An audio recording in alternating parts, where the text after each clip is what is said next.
একটা কথা জেনে রাখো, যে তোমাকে ভালোবাসে, তোমাকে খুব খুব পছন্দ করে, ভালোবাসে, কিন্তু তোমার স্ত্রীকে একদমই পছন্দ করে না। তারা তোমার সন্তানকে কখনোই পছন্দ করে না, তারা তোমার সন্তানকেও মন থেকে ভালোবাসে না। এই সব মানুষকে বিশ্বাস করাটা তোমার জন্য পাপ। সত্য কথা এটাই, তারা তোমার সন্তানের মঙ্গল চায় না। আশেপাশে আমরা যত সম্পর্ক দেখি সবই স্বার্থের সম্পর্ক। তাই নিজেই নিজেকে একাই খুশি রাখতে শেখেন, নিজের কাজের মধ্যেই থাকেন, কারণ আশেপাশে যা দেখছেন সবই স্বার্থের সম্পর্ক। তাদের স্বার্থ না থাকলে আপনার পাশে কেউই থাকবে না। নিজের জীবন ব্যর্থ হলে, অসফল হলে, বিপদে সাহায্যের জন্য কেউ এগিয়েও আসবে না। পুরুষ ভাইদেরকে বলবো, আপনার আশেপাশে কিছু লোকজন কিন্তু আছেই, তাদের মধ্য থেকে কেউ কেউ বলবে তোর স্ত্রীর কথা বিশ্বাস করবি না, কারণ সে মিথ্যা বলে। কথা বলে তারা আপনার কাছে বিশ্বস্ত হয়ে থাকতে চায়। এই পানির মধ্যে এইখানটাতে দাঁড়িয়ে একটা মেয়ের পক্ষে ছবি তুলে দেওয়া কিন্তু সম্ভব না। একটুখানি অসতর্ক হলেই বিপদ ঘটতে পারে। ঠিক এভাবেই আপনার স্ত্রী জানে সে কি পারবে আর সে কি পারে না। তাই আপনার পরিবারের ভালো মন্দ বিষয়গুলো স্ত্রী ব্যতি রেখে কারো সাথে শেয়ার করবেন না। আনন্দের মুহূর্তের সময়গুলোও না। পরিবারকে নিয়ে কোথায় কখন কি করবেন, কোথায় যাবেন, কখন যাবেন, কোনো কিছুই শেয়ার করবেন না। কারণ কিছু মানুষ আপনার চলাফেরা দেখে হিংসা করবে এবং আপনাদের আনন্দের মুহূর্তগুলো নষ্ট করে দিবে। স্বামী স্ত্রীর সম্পর্ক ঠিক রাখতে, সংসারের সুখ শান্তি ধরে রাখতে, নিজেদের সম্পর্ক এবং পরিবার বিষয়ক সকল বিষয় অন্যদের সাথে শেয়ার না করাটা শিখতে হবে। তবেই আপনাদের দাম্পত্য জীবন সুখের হবে। আর তা না পারলে আপনাদের সম্পর্কের মধ্যে অশান্তি লেগেই থাকবে।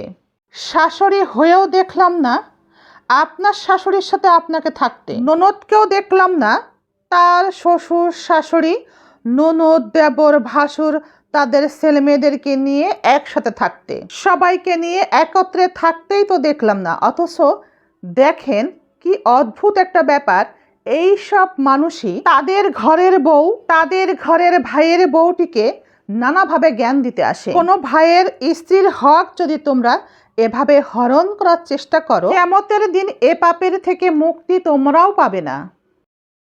যদি তোমার প্রিয় মানুষটি, তোমার প্রিয় ভালোবাসার মানুষটি তোমার কাছে জানতে চাই তুমি তাকে কতটা ভালোবাসো, কতটা চাও, তুমি আমাকে কতটা চাও, তবে তার উত্তরে বলা উচিত হবে আমি তোমাকে ততটাই চাই একটা অন্ধ লোক এই পৃথিবীকে যতটা দেখতে চাই। মার্কেটে শপিং করার সময় আপনার বাজেটের মধ্যে কোনো কিছু কিনলেও সাধ্যের বাইরে যে জিনিসটা পছন্দ হয় তার প্রতি ভালোবাসা, আকাঙ্ক্ষা কিন্তু থেকেই যায়। আমাদের জীবনটাও কিন্তু তেমন, যে আমাদেরকে ভালোবাসে না তার প্রতি ভালোবাসা বেশিই থাকে। নিজে তো অনেক কিছু পেরেছি, অনেক কিছু পারি, এটা নিয়ে অহংকারের কিছু নেই। অহংকারের অহংকার বেশি দিন থাকে না। সৃষ্টিকর্তা কিন্তু আমাদের সবাইকেই হীরার মতো করেই তৈরি করেছেন। কিন্তু এখন কথা হচ্ছে, যে ব্যক্তি নিজেকে ঘষে দেখবে সেই কিন্তু দিন শেষে হীরার মতোই চমকে উঠবে। মানুষের স্বভাব কি জানেন, তাদের ভিতরের কথা আপনাকে শেয়ার করবে না, কিন্তু আপনার ব্যক্তিগত বিষয় তাদেরকে বলতে হবে, তাদেরকে জানতেই হবে। আপনার কোনো উপকারের বেলাতে তারা কিন্তু নেই। জীবনের বাস্তবতা খুবই কঠিন এবং খুবই নির্মম। আপনাকে নিয়ন্ত্রণ করার জন্য প্রয়োজনে আপনাকে মানসিক রোগী বানাতেও তারা প্রস্তুত। আপনি সফল না হওয়া পর্যন্ত আপনার ক্ষতি করার জন্য আপনার পিছু কেউই ছাড়বে না, কিন্তু সফল হওয়ার জন্য উৎসাহ, সহযোগিতা কেউ করবে না। জীবন থেকে একটা বিষয় শিখেছি, বাস্তব একটি বিষয়, সত্য কথা কি জানেন, আমরা তো জানি ঘাম না ঝরালে সফলতা আসে না। তাই সফলতা হচ্ছে শরীরের ঘামের গন্ধের মতো, যেটা নিজেরটা সহ্য হয় কিন্তু অন্য কারো সহ্য হয় না। একজন স্ত্রী তখনই স্বামীর কাছ থেকে ধীরে ধীরে দূরে সরে যায় যখন বুঝতে পারে স্বামীর কাছে তার অনুভূতির কোনো মূল্য নেই। স্বামী তার কষ্ট, ভালোবাসা, চাওয়া কোনো কিছুতেই কোনোভাবেই গুরুত্ব দেয় না, সব সময় অবহেলা করে আর সবার সামনে অসম্মান করে। স্বামী স্ত্রীর সম্পর্ক রাগে নয়, অবহেলায় ভাঙে। আর এই ভাঙা মন থেকেই নিঃশব্দে শুরু হয় দূরত্ব, যা একটা সময় পুরো সম্পর্কটাকেই শেষ করে দেয়। যে মানুষটা আমাদের খুব আপন ছিল সেই মানুষটাই একটা সময় বুঝিয়ে দেয়, বড় শিক্ষা দিয়ে যায়।